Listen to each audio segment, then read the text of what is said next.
A partir de los últimos vídeos que subí, como el del mod de Unreal Engine o los premios de Drift VR 2023 para elegir el mejor juego del año de VR, me ha hecho reflexionar y darle vueltas a una cosa que tenemos aceptado y que seguramente todos hemos dicho más de una vez, y es que en realidad virtual no hay buenos juegos, entendiendo como buenos juegos a juegos famosos o juegos conocidos. Sin ir más lejos, yo me compré el primer visor cuando anunciaron el Medal of Honor de VR, porque dije, bueno, ya está el Medal, ya está Half-Life Alyx, yo creo que ahora es un buen momento para comprarme un visor. Y por otra parte, me llevé una tremenda desilusión con este Medal, porque a mí es una saga que me encantaba, pero la adaptación de VR para mí dejó que desear, pero gracias a eso estoy hoy aquí. Entiendo que los nombres propios al final son un reclamo para atraer diferente público más tradicional, pero creo que es importante que ellos mismos, los creadores de los juegos, respeten el producto y también el medio en el que salen. Porque si haces una mala adaptación, te puede pasar lo que me pasó a mí, que te lleva a la decepción, pero te quedas jugando a más cosas, o simplemente juegas a eso y te da la sensación que te has gastado el dinero en un juguete caro y ya das por hecho que el resto de juegos VR son parecidos. Pues con todo esto en mente yo lanzo las siguientes preguntas. ¿Estamos siendo justos con los juegos de realidad virtual? ¿Y necesitamos de todos estos juegos tradicionales para que funcione la realidad virtual? Desde mi punto de vista, no considero que estemos siendo del todo justos con los juegos de realidad virtual. Porque indirectamente, no sé si es que lo idealizamos o qué, pero creemos que si sale un juego de formato tradicional en VR, ese juego automáticamente ya se va a convertir en el mejor juego de su género, minimizando a los juegos que se ha creado de principio a fin pensados solos en VR. Por poner un ejemplo que me viene a mí a la cabeza, el Resident Evil 7. Resident Evil 7, la versión de VR, es un juego que juegas con el mando de la Play, que la interacción no es su fuerte, y aún así está considerado por muchísima gente como el mejor juego de terror de realidad virtual, que ahora ha sido sustituido por otro modo de VR de otro Resident Evil, Resident Evil 4. Pero es que, ¿de verdad estamos siendo justos, como por ejemplo con el Propagation Paradise Hotel, con este tipo de cosas? ¿Qué hubiese pasado si en lugar de Resident Evil 7 se hubiese llamado, yo qué sé, La Casa de los Sustos?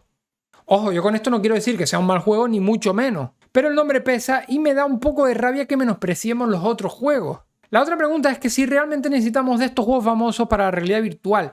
Creo que esta pregunta no se puede contestar con un contundente sí o no. ¿Los necesitamos? Sí, por la parte de marketing, porque al final es un reclamo y puedes traer nuevo público. Pero por otro lado, yo creo que hay suficientes juegos buenos ya en VR que hace que valga la pena comprarse un visor de realidad virtual. ¿Acaso no es el Asgard 2, el Arizona, el Red Matter, el de Walking Dead así a bote de pronto, buenos juegos o suficientes juegos como para comprarte un visor de realidad virtual? Es que en otro error que solemos caer es que creo que idealizamos estos juegos famosos, porque pensamos que va a ser igual de bueno que la versión plana. Y hay que entender que la VR es otro medio, es otra forma de comunicarse con el usuario, con el jugador, donde es más importante la interacción del jugador que tener gráficos solo fotorrealistas y estáticos, donde guiar al jugador con cinemáticas es muy difícil, e incluso donde quizás los mundos abiertos hay que hacerlos diferentes porque en VR no tiene sentido esos mapas tan grandes.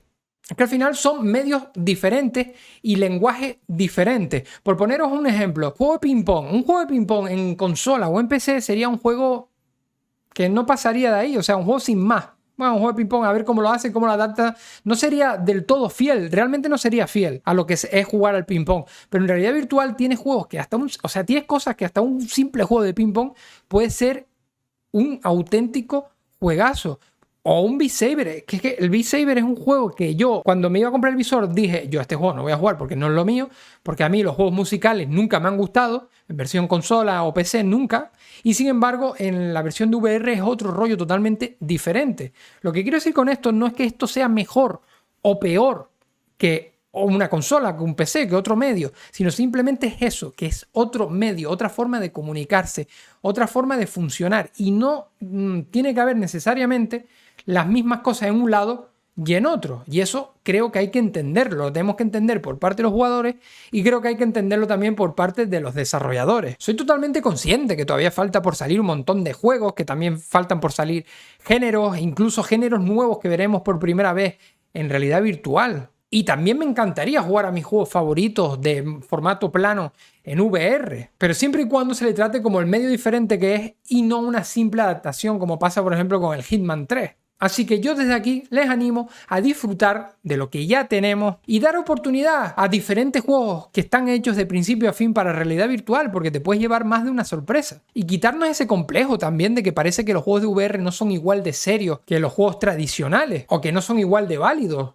Así que señores, a seguir disfrutando de esta maravillosa tecnología que estamos viendo nacer y que algún día será una de las opciones alternativas real. Con esto yo me despido, muchas gracias por ver el vídeo, nos vemos en más vídeos y en directo.